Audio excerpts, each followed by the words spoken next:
宁海人祭拜。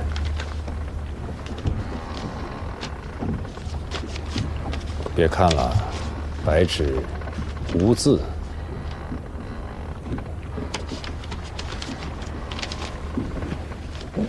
那这是什么意思呀？这个宁海县学博士崔仁济，白纸相召，本人没来，却让他的学生送过来，一定有不可言状之事，要当面相告啊。那咱们走一趟去看看呗。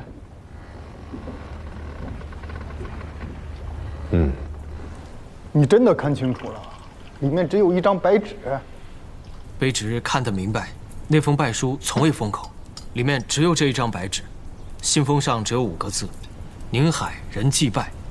卑职怕用米汤写了暗文，特意用火烤了烤，信纸和信封之上均无异样。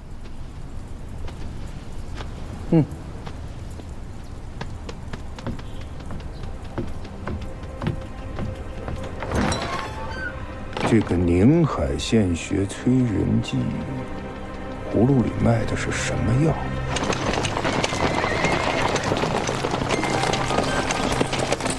郎君，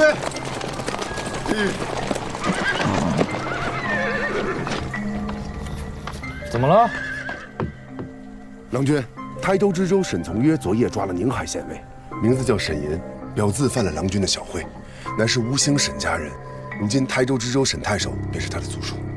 他是宁海知州的侄子，自己却被抓了。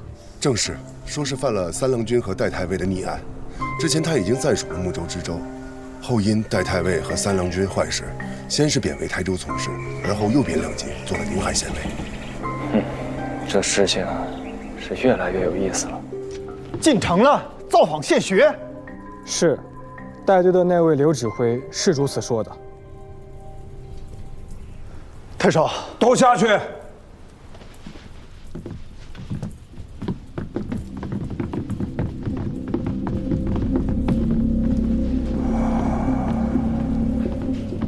太守，若是此刻陈曦就在县学，那我慌什么？待不可坐以待毙，你即刻赶往县学，陪着水秋与九郎君，给我看住了那个宁海县学崔仁济，万万不可让他胡说。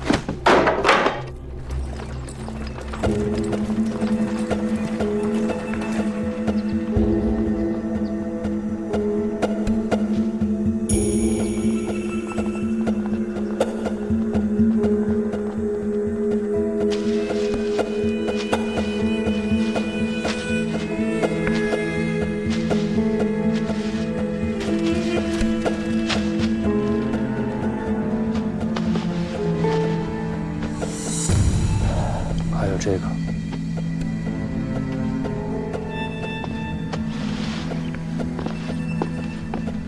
到底发生何事？据本县民府和本州太守所言，我这位学兄是牵扯进了戴太尉和三郎君的逆案。一派胡言！几年前的案子，若是真的牵连其中，何苦拖到今日的？身为应天司主簿，久秉入流，却生遭州县、应天司联手追杀，甚至性命不保。吴越不是中原，何以竟敢如此丧心病狂？因为此物，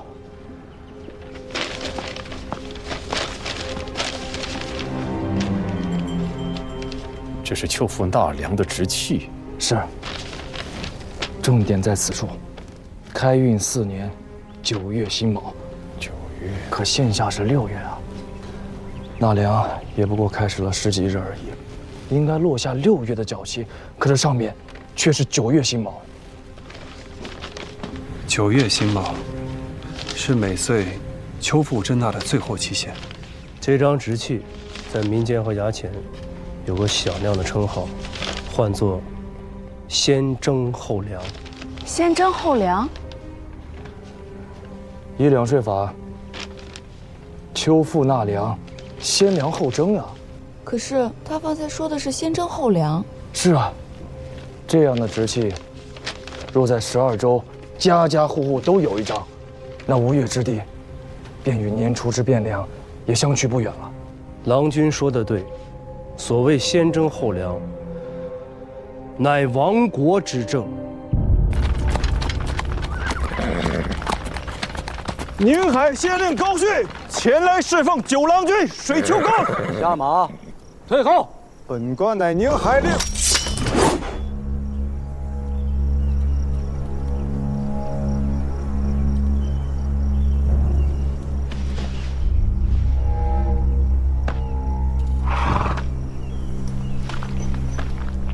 这位兄弟，如何称呼？军务在身，你不当问，我不当言。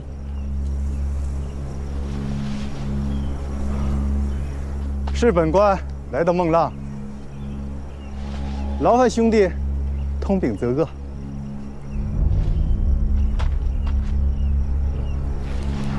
诺。让你的人扔了器械，蹲马路两边去。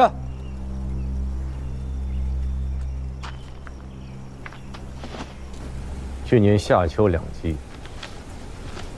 明州、台州、温州三州连遭4场风灾，大王颁下明教，受灾3州减免2岁2赋。所以，就是说，原本今年本不该纳粮，也不该有这些直器。可惜啊，若是陈主簿还活着，这些直器就是州县官吏和地方豪强上下勾连、内外沆瀣、忤逆上旨、欺虐申民、贪渎聚敛的铁证。可惜他死了。死了会怎样？人死了，那这些直器就成了孤证了。如今试设一个知州，一个营田使，一个县令，就光凭这些，是万万不能够拿人问罪的。这位陈主簿，怕是没想过能够即刻拿人问罪，总是要将东西送到王都，交由相府看问处置。陈兴临死之际，只点了程昭岳的名字，那就明摆着他是信不过中书诸公啊。一旦揭开盖子，怕是要朝野震动。陈昭岳一介商贾，在地方上没有根基，反倒是信得过的。若我是这位陈主簿，我也会这么想。水丘公是国中重臣，可以直奏大王，奉教提调此案。这个案子今日问不出，在王都打个来回，拖延个3、5日，怕是什么也问不出了。区这些直系，就有人敢将一个营田司的主簿枪杀于县轩门口，足以见得他们已是图穷匕现、急了眼之人呐。为了保住自己的性命，什么事情都能干得出来。有这么3、5日的缓冲，再有什么样的首尾，也都被他们收拾得干干净净了。怕是到时候，什么也都查不出来了。水丘公的意思是，若今日去查，便能查得出来。今日去查，以什名义啊？就凭这区几张直器啊，干涉地方内政，名不正言不顺。你们以贺真旦是名义发出的文札，对他而言不过是废纸一张。不是死了一个营田司主簿吗？正经的朝廷命官啊，以这个查也不行吗？我问你，那你如何能够证明陈兴之死与周至的政务相干呢？况且，即便人家是要你去查，你又能够查出什么呢？人家还不让你去查了，到时候你查不出实据，沈高等人反咬一口，平牌还落人口实。来日要是大王和相公们还想去查这个案子，就没有了机会了。你我获罪事小，只可惜了那陈主簿送了一条命，撕开了这种。那高旭还在外面候着？在。我们带来200人，留下100，护住学宫，另点齐1都兵马，由你一提提调，随我去城里转上一圈。敢问郎君，此时进城，所为何事啊？逛街。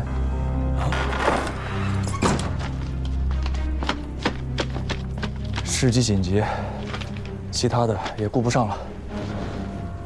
水秋公、三哥，劳烦你们且在此处安心饮茶，管他有事没有，先抄了高旭的县衙再说。我陪你去。没有实据，就去查抄一个县衙署，形同作反谋逆。就算是大王的亲弟弟，也不可饶恕。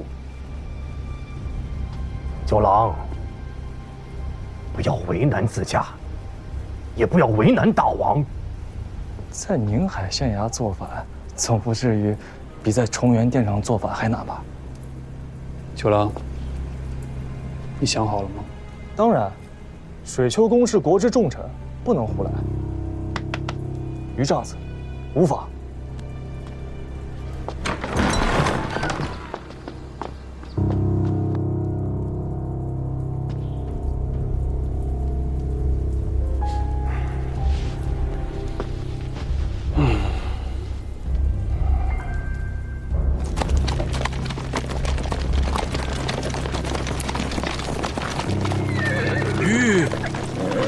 下官宁海令参见。哪来的阿扎泼皮？宗亲女眷面前也敢冒渎无礼！九郎君，下官宁海县令还不与我拿下！九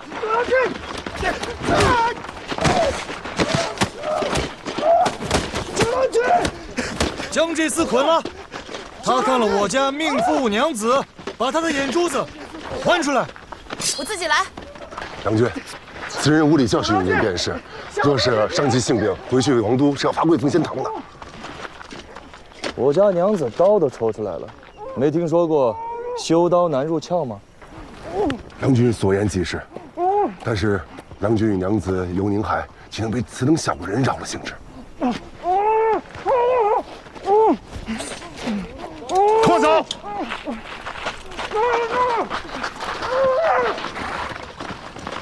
这。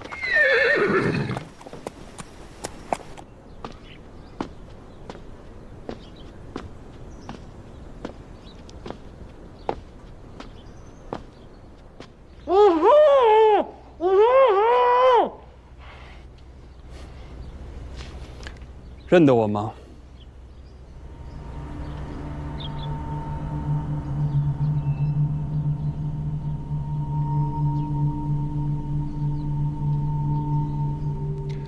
认得就好，认得就应该知道，你们没有机会了。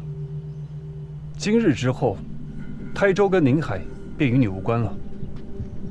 随我回到黄龙岛上，是生是死，都由得你自家选。我给你1个时辰，若是想明白了，便给你一个开口说话的机会。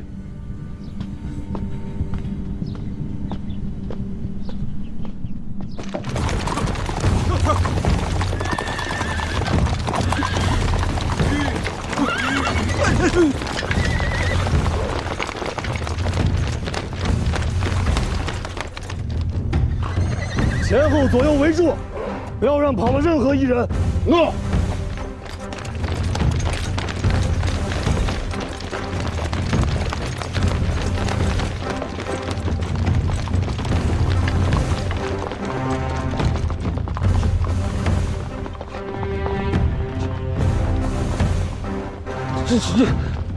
这尔等何人，竟敢擅闯宁海县署？放肆！此乃开府仪同三司右卫大将军检校司空、镇海镇东节度衙内兵马都指挥使、诸道兵马都元帅府长书记九郎君在此。尔等宁海上下官佐辽众，还不速速出营？这下官宁海县城秦鹤拜上大将军。这下官为得州中牒闻，不知大将军驾抵宁海，有失迎驾，还望大将军恕罪呀。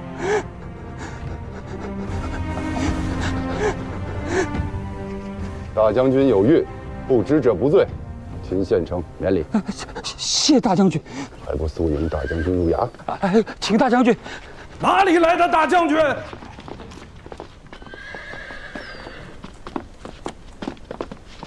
太守。某只闻王都九郎君蒙大王教命，检校司空，提点指挥两军衙内兵马，却并未听得什么开府仪同三司、右卫大将军。阁下便是九郎君？你这话有意思，难不成你才是九郎君？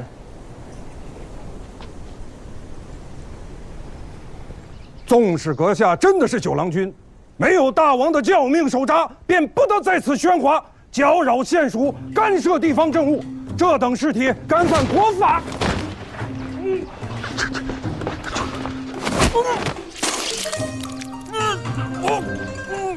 这些人异于行刺，还不与我拿下！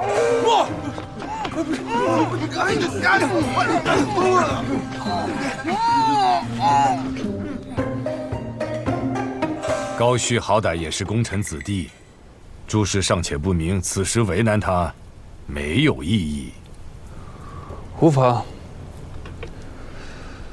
九郎既然拿了他，此事就万难善了。索性吓一吓他，说不定还缺收获。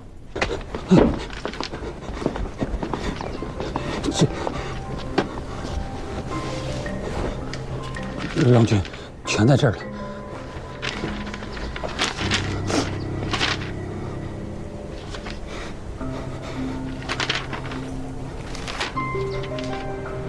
你那边如何？找得到吗？张某、蝴蝶都做得很平，看来是下了一番功夫。那怎么办？天亮无事，便问行谕。秦贺，下官在。今年以来，县属所至行策何在？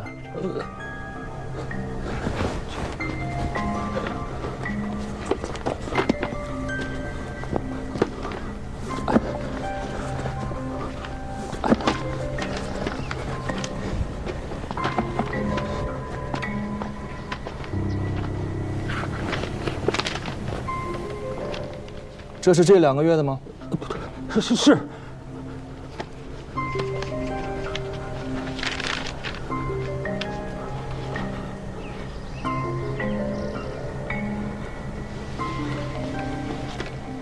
此案人犯现下何处？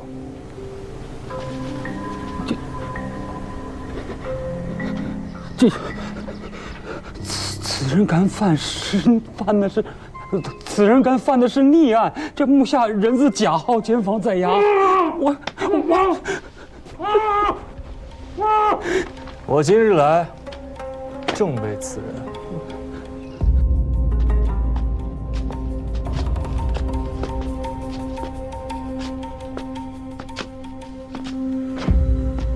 你是沈岩？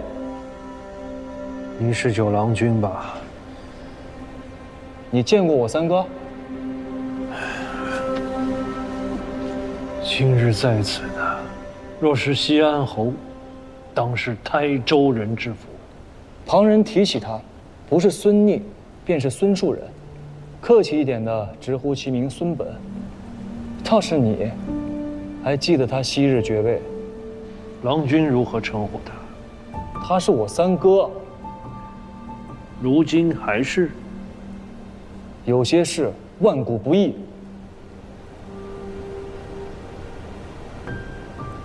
郎君能有此心，足称至诚君子。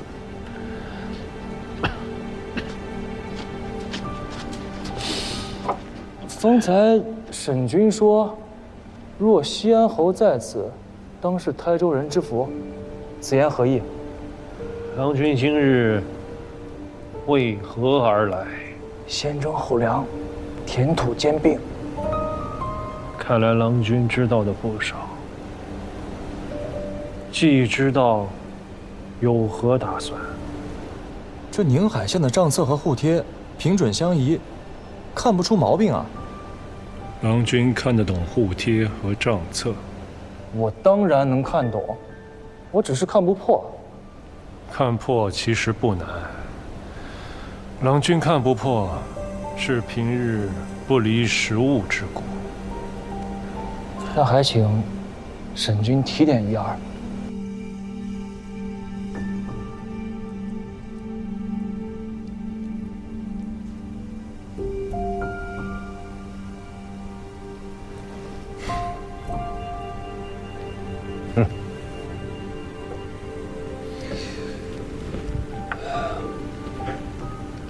想好了？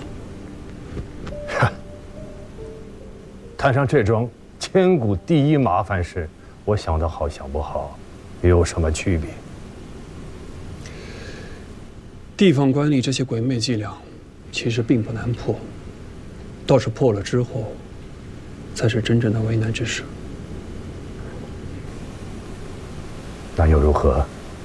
事情再难，总要有人去担待吧。你现在已然是方外之人，我不担待，难道真的让九郎，一个年不及弱冠的宗子，去担待啊？我就知道，你虽不爱惹事，真要事上了身，却断不肯躲事。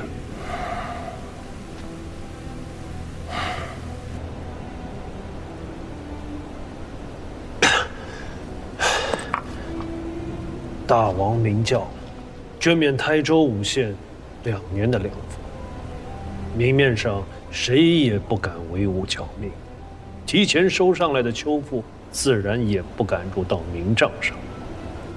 然则，官府征赋，总要有直契为凭。直契有啊，但不多，有个10-20张，要拿来做凭据，远远不够。总是要访遍民间，挨家挨户的去问去收。台州有5个县，得收到1000户以上，才好在朝堂上说话呀。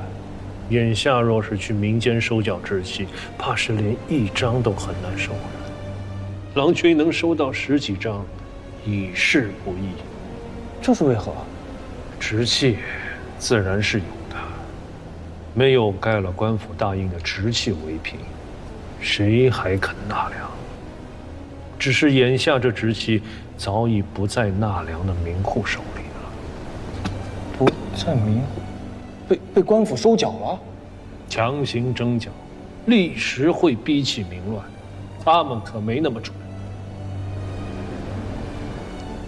郎君，可否查验过县属存证的代契？代契？民间袋子虽多为两厢情愿，与官府无干。然则若涉及田契相押，那些放贷的大户总要到官府具结明契，以为凭证。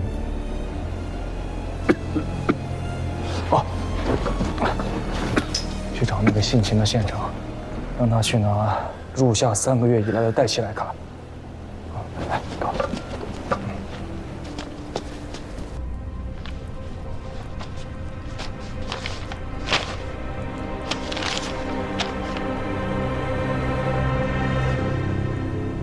这里也没有以直契为押物的文字呀。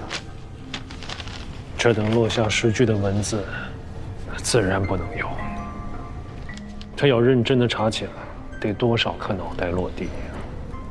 郎君且看仔细，这些代契中的请贷人，多为世居宁海的民户和农人，关键在这放贷人。镇东军台州营田使，他们带出去的是军屯的军粮。障眼法而已，军屯存粮事关国际，没人敢动。这营田司只是做保的充人，放贷的粮食根本就不过营田司的账，营田司的账面上也查不出来。外州的大户到各县去放袋子，民户会忧虑有谋取田土之虞，自然不肯轻信。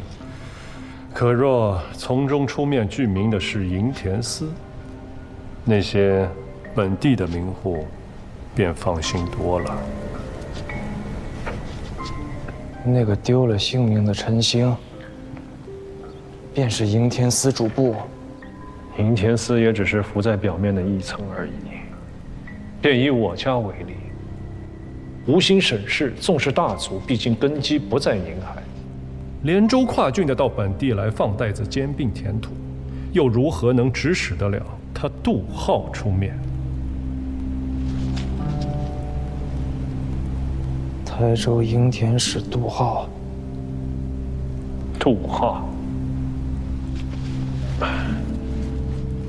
乃三朝元老胡令公的内弟。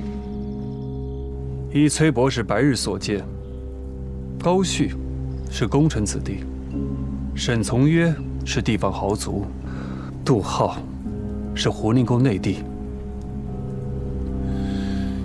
宣贵、豪强、袁荣，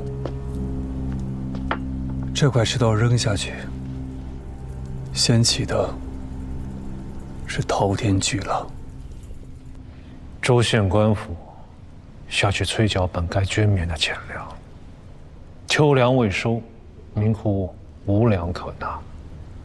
营田司便出面放袋子，只要以田契和纳粮后官府签发的直契作为押物，便可从营田司带出粮食缴纳秋赋，本地的民户便可度过这最艰难的夏岁。其实营田司也只是个门面，作为押物的田契和直契，转手就到了真正放贷的勋贵豪门士族手里。至于官府收上来的秋赋，其实也并不入账，30%归州县各级官长胥吏分润，3%归营田司军屯粮库，以济军功，剩下的4%则返还给那些豪门士族。如此一来，州县官吏得了实惠，营田司得了军功。至于国中的那些豪门士族，他们以60%的本钱赚取了翻倍的利钱，而那些请了袋子的，至少有1/3来年还不上利钱，要么借新账还旧账，要么便失去了作为押物的田土。可我吴越国怎么办？民户背了债子，甚或失去田土，那不就断了本该入库的税赋吗？郎君想明白了。那些直契到了放贷人手上，怕是拿不回来了吧？台州5个县，营田司，豪门士族，他们如同一张大网，这等掉脑袋的勾当，若是没有相互牵扯羁绊，这张网它织得起来吗？